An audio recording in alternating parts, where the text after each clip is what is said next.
নিজেদের হোমওয়ার্ক করছিল। তখনই বাইরে লিভিং এরিয়া থেকে কিছু একটা পড়ার শব্দ পাওয়া গেল।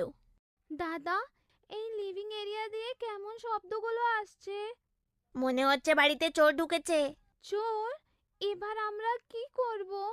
বাড়িতে তো মা বাবাও নেই। আসতে বল, যদি চোর শুনে ফেলে তাহলে আমাদের দিকেও চুরি করে নিয়ে সাথে চলে যাবে। দাদা, আমাকে অনেক ভয় লাগছে।